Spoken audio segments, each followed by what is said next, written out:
हमारे यहाँ भगवान व्यास ने पुराणों में लिखा है, महाभारत का भी यही वचन है और अन्य पुराणों में भी यह वचन है। धिग्बलम क्षत्रिय बलम ब्रह्म तेजो बलम बलम एकेन ब्रह्मदंडेन सर्वास्त्राणि हतानि में। जब विश्वामित्र और वशिष्ठ का संघर्ष हुआ तो उसमें विश्वामित्र जी के समस्त दिव्यास्त्रों को ब्रह्मास्त्र के सहित ब्रह्मर्षि वशिष्ठ जी ने अपने ब्रह्मदंड में विलीन कर लिया। उस समय विश्वामित्र जी के मुख से यह उद्गार निकला, यह महाभारत का श्लोक है, अन्य पुराणों में भी है। धिग्बलम क्षत्रिय बलम, क्षत्रिय बल को धिक्कार है, ब्रह्म बल ही सर्वोपरि बल है। ब्रह्म बल माने ब्रह्म तेज का बल ही सर्वोपरि बल है। देखो तो सही एकेन ब्रह्मदंडेन, महर्षि वशिष्ठ ने, ब्रह्मर्षि वशिष्ठ ने एक ब्रह्मदंड के द्वारा सर्वास्त्राणि हतानि में हमारे संपूर्ण अस्त्र शस्त्रों को समाप्त कर दिया। अब मैं ब्रह्मर्षि पद प्राप्त करके ही चैन लूंगा। और वे तप करने लगे।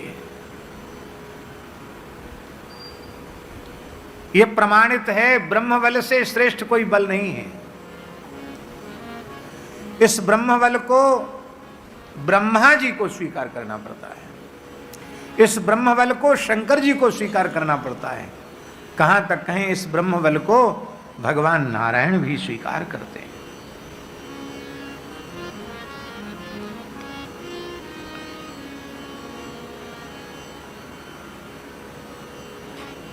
आदर करते हैं भगवान ब्रह्मबल का।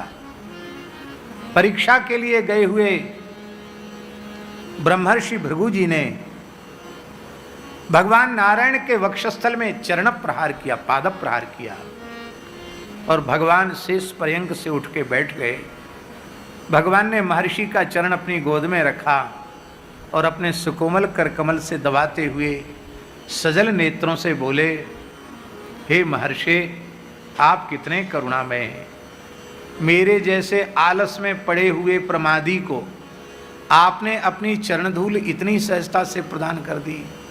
मैं कभी कभी सोचता था, ये लक्ष्मी जी स्वभाव से बड़ी चंचला है, कभी कहीं तमाम लोगों पर कृपा करती हैं लक्ष्मी जी, फिर बहुत दिन नहीं ठहरती, फिर चली जाती हैं। दरिद्र को, कंगाल को चक्रवर्ती राजा बनाना और चक्रवर्ती राजा को भिखारी बनाना, ये लक्ष्मी जी का खेल है। एक जगह ठहरती नहीं, ये प्रकृति से चंचला है। कहीं ऐसा ना हो कि हमें छोड़ के चली जाएं, ये भय हमारे मन में रहता था, पर अब भय खत्म हो गया। वक्षस्थल में लक्ष्मी का निवास और वक्षस्थल में आपने चरण प्रहार किया तो अब आपकी मोहर लग गई चरण की। अब लक्ष्मी जी कभी हमारा त्याग करके कहीं जाएंगी नहीं। आपने कितनी बड़ी कृपा की, हमको निश्चिंत कर दिया, निर्भय कर दिया। पर भगवान, मैं क्षमा इसलिए मांग रहा हूँ कि वैकुंठ के द्वार पर खड़े होकर मुझे आपकी अगवानी करनी चाहिए थी, पर मुझसे प्रमाद हो गया, आपको यहाँ तक कष्ट करना पड़ा। और भगवान, पीड़ा इस बात की है कि मेरा वक्षस्थल कठोर है और आपका श्री चरण कमल अत्यंत सुकोमल है। आपके कोमल चरण में चोट लग गई होगी, आप क्षमा करें, चरण दबा रहे हैं। भृगु जी बोले, भाई, उपासना के योग्य तो यही है, क्योंकि जीव की प्रकृति पद पद पर अपराध करने की है और इतनी अद्भुत क्षमा जिसमें हो, जो क्षमा गुण का समुद्र हो, वही जीव को अपनी शरण में लेकर कृपा कर सकता है। इसलिए भजवे को दोई सुघर कह हरिदास, सब संतन निर्णय कियो मथि श्रुति पुराण इतिहास। दो ही भजन के योग्य, श्री हरि और श्री हरि के दास। उन्हीं भृगु जी का एक चरित्र है, बहुत ध्यान से सुने, ये सब कथाएं जल्दी सुनने को आपको नहीं मिलेंगी। एक बार भृगु जी तपस्या कर रहे थे और भृगु जी के पुत्र शुक्राचार्य भी मृत संजीवनी विद्या की प्राप्ति के लिए कठोर तप कर रहे थे। और अवसर देख करके विजयी देवताओं ने मन में विचार किया कि इस समय गुरु जी तो तपस्या में लगे हैं, दैत्यों के गुरु शुक्राचार्य जी, और गुरु जी के पिताजी भी तपस्या में लगे हैं, तो क्यों ना इस अनुकूल अवसर को देखकर अपने शत्रु राक्षसों को समूल नष्ट कर दिया जाए। और वे राक्षसों को मारने के लिए, आक्रमण करने के लिए दौड़े। तो महाराज जी राक्षस निर्बल थे, कोई युक्ति बताने वाला था नहीं। राक्षसों ने सोचा ये तो हमको मार ही डालेंगे, मेरा नामो निशान मिटा देंगे। तो राक्षस भयभीत होकर के असुर वो भृगु जी की पत्नी ख्याति, जो शुक्राचार्य की माता, भृगु जी की पत्नी माता ख्याति के आश्रम में पहुंच गए। जगन माता हमारी रक्षा करो, हम आपके पुत्र दैत्य गुरु शुक्राचार्य के यजमान हैं, अपने यजमानों की रक्षा अब आपका उत्तरदायित्व है, क्योंकि गुरुजी तो तपस्या कर रहे हैं और गुरुजी के पिताजी भी तपस्या कर रहे हैं, आप माता हैं, हमारी रक्षा करें। तब श्री भृगु जी की पत्नी ने कहा कि आप असुर भाव का त्याग कर सात्विक बुद्धि, सात्विक वृत्ति से यहाँ प्रेम पूर्वक निवास करते हुए तपस्या करें, मैं सबका भरण पोषण करूंगी, आप लोग रहें और आश्रम में तुम्हारे ऊपर कोई आंच नहीं आ सकती। देवताओं ने वहां भी पीछा नहीं छोड़ा, भृगु जी के आश्रम में पहुंच गए। निकालो इनको आश्रम की सीमा के बाहर, ये हमारे शत्रु हैं, हम उनको जीवित नहीं छोड़ेंगे। माता ख्याति ने कहा कि देखो तुम लोग थोड़ी तो लाज शर्म करो, देवता हो, तुम्हारे शत्रु संकट में पड़े हुए हैं, इनके हाथ में अस्त्र शस्त्र नहीं हैं, हाथ में कुशा ले रखा है इन्होंने, ये तप कर रहे हैं और अपने इस प्रकार से अपने शत्रुओं को मारना ये धर्म विरुद्ध है। अरे राक्षस असुर धर्म विरुद्ध कोई काम करें तो कोई बात नहीं, वो तो राक्षस हैं, पर तुम देवता होकर धर्म का विचार नहीं कर रहे हो, ये ठीक नहीं है, तुम चले जाओ, मेरे आश्रम में इनका तुम कुछ भी नहीं बिगाड़ सकते, मैं अपने तेज से, अपने बल से इनकी रक्षा करूंगी। यह सुनकर इंद्र क्रुद्ध हो गए और उन्होंने दिव्यास्त्रों का प्रयोग करना आरंभ किया। तब श्री भृगु जी की पत्नी ख्याति ने योग बल से, अपने तपोबल से, अपने सतीत्व के बल से उन अस्त्र शस्त्रों को अपने में निगल लिया और संकल्प किया कि आज मैं संपूर्ण देवताओं को ही निगल जाऊंगी। ऐसा सोचकर अपना मुख जैसे ही फैलाया, भगे देवता समझ गए कि ये तो निगल जाएगी, जैसे हमारे अस्त्र शस्त्रों को भी अपने में निगल गई ऐसी हमको भी निगल जाएगी। अब देवता भगे, अपने अस्त्र शस्त्र पटक पटक के देवता भगे और पीछे से ख्याति माता भगी, दौड़ी।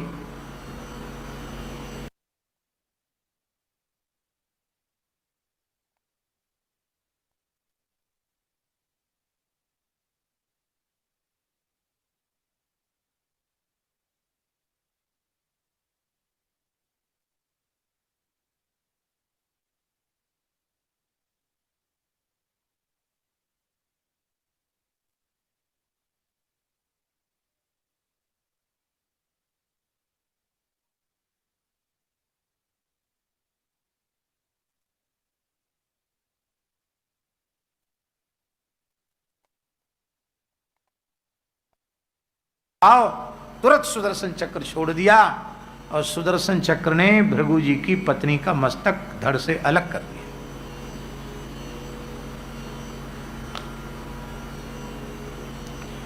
लिखा है महाभारत में, वाल्मीकि में, काव्य माता निषूदिता।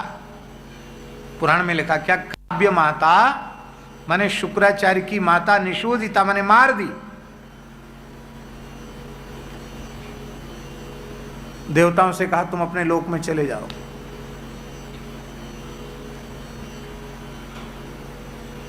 दैत्य तो बच गए, देवता भी भगवान ने बचा ली, नहीं तो खा जाती है ख्याति, अपने पेट में योग बल से स्थित कर लेती। भृगु जी अपनी तपस्या से उठे, उनको खबर पड़ी और उन्होंने अपनी पत्नी के धड़ से अलग कटे हुए मस्तक को देखा तो वे विलाप करने लगे और उन्होंने कहा, मेरी परम पतिव्रता सती साध्वी पत्नी को, ब्राह्मणी को तुमने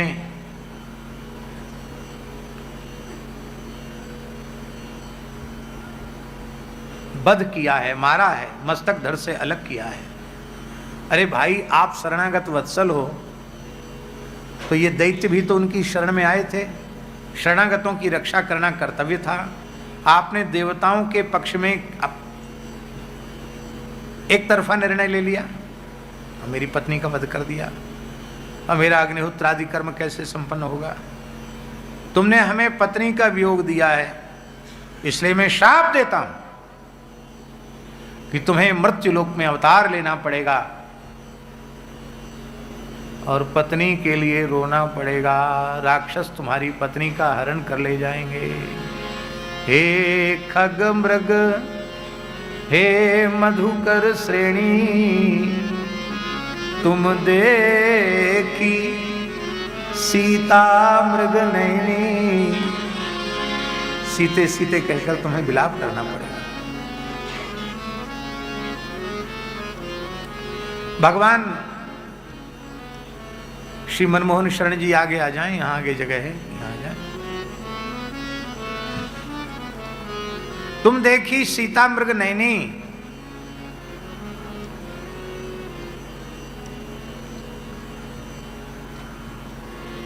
शाप दे दिया और अपनी पत्नी का मस्तक हाथ में लिया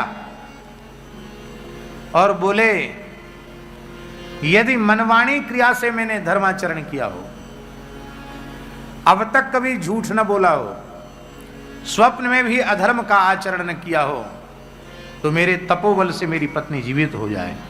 और जैसे ही मस्तक को धड़ के ऊपर रखा, पत्नी जीवित, पत्नी को जीवित कर लिया भृगु जी ने। और भगवान नारायण ने लीला की। महाराज जी, बाबा ठाकुर जी बोले कि आपने हमको शाप दिया है, हम परमात्मा हैं, हम किसी के अधीन नहीं हैं, हम सर्वतंत्र स्वतंत्र हैं, हम तुम्हारे शाप को अस्वीकार करते हैं, हमें स्वीकार नहीं है आपका शाप। भृगु जी ने कहा, कान खोलकर सुन लो, चाहे जितने बड़े बने रहो, स्वीकार करना पड़ेगा। अभी ब्रह्मबल को आपने देखा नहीं है। और भृगु जी पुनः कठोर तप में लग गए। महाराज जी, इतनी कठोर तपस्या भृगु जी ने की कि उनकी जटाएं धू धू करके जलने लगी, उनसे इतना प्रकाश निकला, इतनी तप की ज्वाला निकली कि सूर्य चंद्र की प्रभा फीकी पड़ गई, समुद्रों का जल खौलने लग गया, पृथ्वी डगमगाने लगी, दिशाओं में आग लगने लग गई। ब्रह्मा जी, शंकर जी, सब देवता, ऋषि, सब भैया जी विष्णु भगवान के पास गए, बोले जल्दी महाराज उनका शाप स्वीकार कर लो, नहीं तो ये पूरे ब्रह्मांड को जला देंगे, कोई नहीं बचेगा इनकी तपस्या से। भगवान नारायण तत्काल प्रकट हुए, बोले आप जीते और हम हारे। बोलो भक्तवत्सल भगवान की जय। आप चिंता न करें, आपका ही वचन सत्य होगा, शाप सत्य होगा, और मैं आपके शाप को अंगीकार करता हूं, मैं अवतार लूंगा। अब यहां प्रश्न है महाराज जी कि ठाकुर जी तो सर्वज्ञ हैं, वो जानते हैं कि आखिर तो हमको माननी ही पड़ेगी, तो इतनी किरकिरी करा के क्यों मानी? पहले ही मान लेते, जब माननी ही थी तो पहले ही मान लेते। श्री ठाकुर जी यह पूरे जगत को बोध कराना चाहते थे कि ब्राह्मण में कितना बल है, देख लो संसार के लोगों, मैं परब्रह्म परमात्मा भी ब्रह्म बल के आगे नतमस्तक होता हूं, ये ब्राह्मणों का बल है। अद्भुत बल है ब्राह्मण।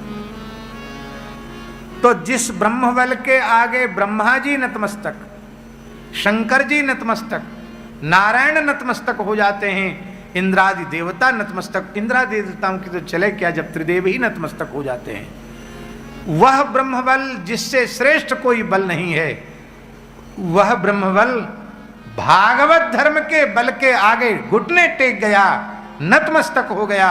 यह है अम्बरीश जी के चरित्र की विशेषता। इधर देखो तो ब्रह्मर्षि, ऊर्ध्वरेता ब्रह्मचारी, महान योगी, महान तपस्वी, शिवावतार, रुद्रावतार श्री महर्षि दुर्वासा जी है। ब्राह्मण है, महर्षि अत्रि के पुत्र हैं, महासती अनुसुईया के पुत्र हैं, ब्रह्मा जी के खास पौत्र हैं। और इधर देखो अम्बरीश में क्या विशेषता है। अम्बरीश जी कोई विरक्त बाबा जी नहीं है, कोई बड़े योगी तपस्वी नहीं है, क्या है, क्षत्रिय हैं, राजा हैं, गृहस्थ हैं। और तो क्या विशेषता उनमें, हाँ एक विशेषता है, वो भगवान के समर्पित शरणागत भक्त हैं, और कोई विशेषता नहीं उनमें। केवल एक वैशिष्ट है कि वे भगवान के चरणों में सर्वतो भावेन समर्पित शरणागत भक्त हैं, प्रपन्न भक्त हैं। तो आज भक्ति के आगे ब्रह्म बल को भी घुटने टेकने पड़े। जिस ब्रह्म बल के आगे त्रिदेव घुटने टेकते हैं, उस ब्रह्म बल के आगे, उस ब्रह्म बल को भक्ति के आगे नतमस्तक होना पड़ा।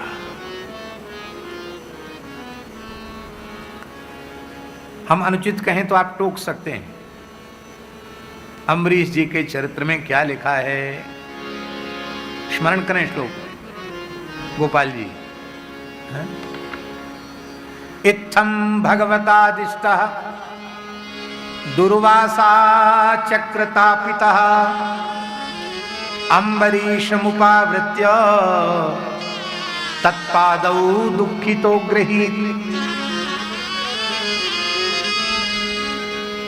भगवान ने कहा दुर्वासा जी से कि मेरा अपराध होता तो मैं क्षमा कर देता, ये मेरे प्राण प्यारे भक्त अम्बरीश जी का अपराध है, उनकी शरण में जाओ तब क्षमा होगा।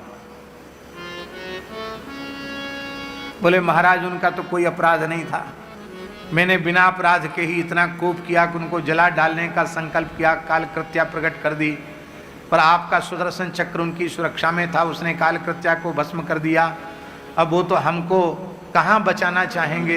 अरे बोले तुम मेरे भक्त के स्वभाव को अभी नहीं जानते हो, ये तुम्हारी चिंता हमको नहीं है, हमें अम्बरीश की चिंता है। 1 वर्ष से अम्बरीश जी केवल चरणामृत लेकर के ही रह रहे हैं। 1 वर्ष हो गया आपको दौड़ते भागते हुए, 1 वर्ष से केवल चरणामृत लेते हैं बस। तुम्हारे कहाँ मनमोहन जी आ गए कि नहीं, मनमोहन शाह जी कहाँ बैठे, अच्छा यहाँ आ जाओ, यहाँ आगे से जगह है आने की, आ जाओ। संतों के लिए, महापुरुषों के लिए आगे जगह है, वहीं विराजे।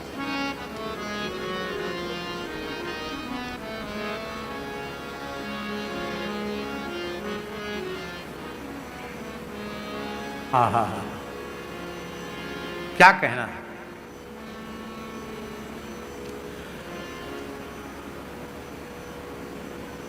बहुत ध्यान दें, ठाकुर जी ने कहा ये सुदर्शन चक्र तुमको छोड़ते नहीं, छोड़ते। इन्होंने तुमको कब का जलाकर भस्म कर दिया होता। ये तो जो अम्बरीश जी संकल्प कर रहे हैं कि हे सुदर्शन चक्र भगवान, मेरे कारण एक ब्राह्मण को न जला दिया जाए, आप कृपा करना, हे नाथ, हे मेरे नाथ, ब्राह्मण की रक्षा करना। ये उनका जो शुभ संकल्प है, उनके उस शुभ संकल्प के प्रभाव से तुम्हारी रक्षा हो रही है। इसलिए दुर्वासा जी ने कहा अहो अनंत दासा नाम महत्वम दृष्ट मध्य में कृतागसोपि यद राजन मंगलानि समय से। आज भगवान अनंत के दासों की, भक्तों की अनंत महिमा का ज्ञान हमें हो गया। मेरे जैसे अपराधी के अपराध को ध्यान में न रखकर आप मंगलम समीह से नहीं, मंगलानी, मंगलानी बहुवचन है, मंगलानी समीह से हमारे मंगलों की इच्छा कर रहे हैं, चिंतन कर रहे हैं। हम आपको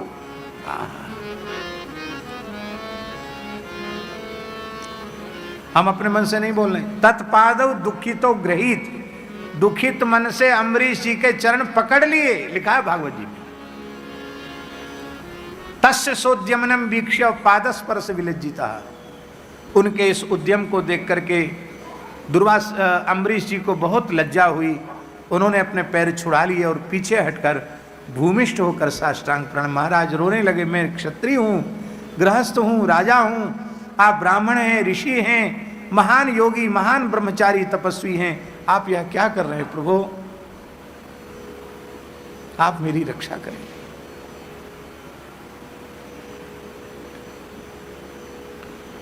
परीक्षित जी को आश्चर्य है कि मैं एक 7 वर्ष के ब्राह्मण बालक के शाप के कारण अन्न जल त्याग कर कथा सुनने बैठा हूं, मैं नहीं मेट सका ब्राह्मण के शाप को, और अम्बरीश जी की भक्ति कैसी होगी। ब्रह्मर्षि दुर्वासा जी का क्रोध भी जिनका कुछ नहीं बिगाड़ सका, एक बाल बांका नहीं कर सका। महाराज अम्बरीश जी का चरित्र सुनाइए। अम्बरीश जी का चरित्र सुनकर यदि कोई भगवान का शरणागत भक्त नहीं हुआ तो उसे मनुष्य कहलाने का अधिकार नहीं है। फिर उसका रोटी पानी सब बंद कर देना चाहिए। उसको भूख लगे एक तगाड़ी भर के भूसा रख देना चाहिए सामने, और प्यास लगे तो एक लड़ावनी में पानी भर देना चाहिए कि इसमें पियो। क्यों? अरे तुम आदमी हो ही नहीं। भगवान की ऐसी भक्त वत्सलता को देख करके भी, ऐसे प्राण प्यारे भक्त के चरित्र को सुनकर भी तुम भगवत शरणागत नहीं हुए, भक्त नहीं हुए, तो अस प्रभु छाड़ी भजहि जे आना, ते नर पशु बिन पूछ विषाणा,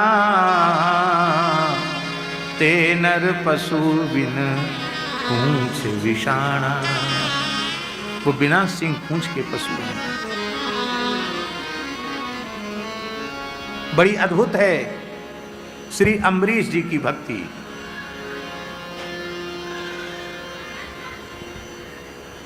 जय जय श्री राधे,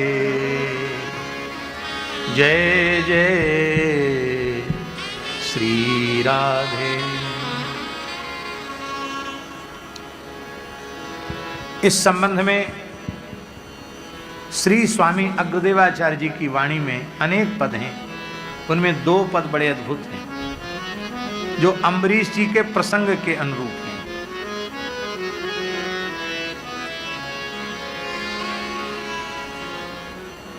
श्रीपति दुखित भक्त अपराधे, श्रीपति दुखित भक्त अपराधे।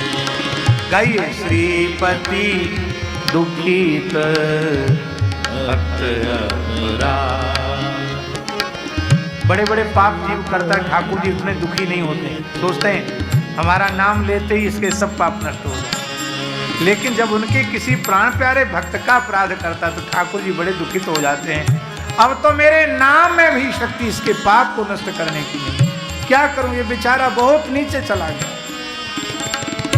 श्रीपति दुखित भक्त अपराधे, श्रीपति दुखित भक्त अपराधे। ताली मत बजाओ। संतन द्वेष द्रोहता करि नित, संतन द्वेष द्रोहता करि नित, आरती सहित मोहि आराधे, आरती सहित मोहि आराधे। श्रीपति दुखित भक्त अपराधे। श्रीपति दुखित भक्त अपराधे। मेरे प्राण प्यारे संतों से तो द्रोह करता है और मेरी उपासना बड़े आर्त हुए नाथ, हे मेरे नाथ मैं आपका हूँ, मेरे ऊपर कृपा करो, मैं शरण में हूँ, खूब रोता गाता चिल्लाता सब है, पर संतों से प्रेम नहीं करता, संतों से द्वेष करता है। तो कान खोलकर सुन लो, ठाकुर जी बोल रहे हैं ये इतना बढ़िया पद है भैया जी कि रास बिहारी सरकार इसको गा सकते हैं। जैसे लीला में कोई पद गाते हैं ना, कितना प्यारा पद, क्योंकि ठाकुर जी बोल रहे हैं इस पद में। सुनो सवे वैकुंठ के बासी, सुनो सवे वैकुंठ के बासी, सत्य कहत मानो जिनके दे। सत्य कहत मानो जिनके तिन पर कृपा कैसे के करी हो। तिन पर कृपा कैसे के करी हो। पूजत पाँव कंठ को छेदे। पूजत पाँव कंठ को छेदे। श्रीपति दुखित भक्त अपराधे। श्रीपति दुखित भक्त अपराधे। हे वैकुंठवासियों सुनो, मैं सत्य कह रहा हूं, इसमें दुख मत मानना। तुम ही बताओ मैं उन पर कैसे कृपा कर सकता हूं जो मेरे चरणों की तो पूजा करते हैं और मेरे गले पर कुल्हाड़ी चलाते हैं। अरे ये संत तो मुझे कंठ से लगाने, मेरा कंठ है संत, मैं इनको अपने कंठ से लगा के रखा हूं।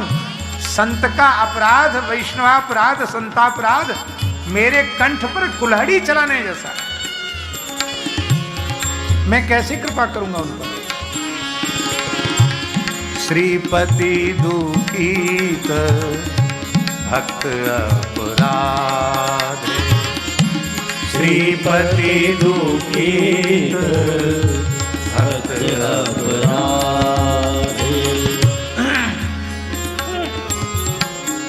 अब और बढ़िया से सुनो और कान खोल के सावधान होके सुनना। ये हम सबके लिए बहुत ऊंची चीज है। ये भजन साधन इसीलिए सफल नहीं हो पा रहा है क्योंकि किसी न किसी रूप में संत अपराध बना है। संतन द्रोह प्रीति मोह सो। संतन द्रोह प्रीति मोह सो। मेरो नाम निरंतर लेवे। मेरो नाम निरंतर लेवे। मेरो नाम निरंतर ले। मेरो नाम निरंतर ले। श्री अग्रदास भागवत बदत है। श्री अग्रदास भागवत बदत है। मोहि भजत पर जमपुर जय। मोहि भजत पर जमपुर जय। श्रीपति दुखित भक्त अपराध, श्रीपति दुखित भक्त अपराध।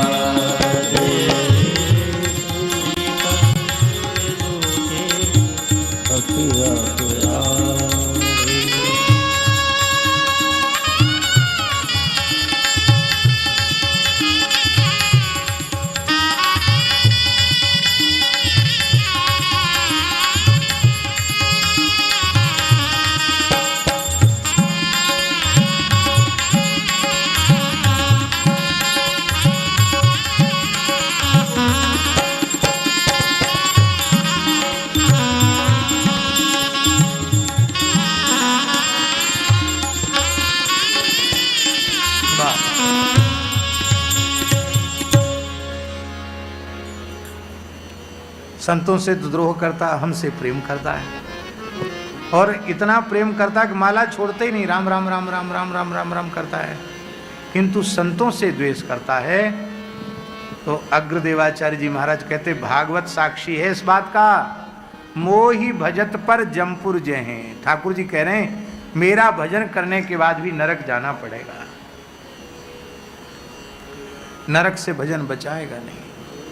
ए भैया सामने से अलग हो जाओ तुम, इनको कह रहा हूँ, संत का दर्शन नहीं होता।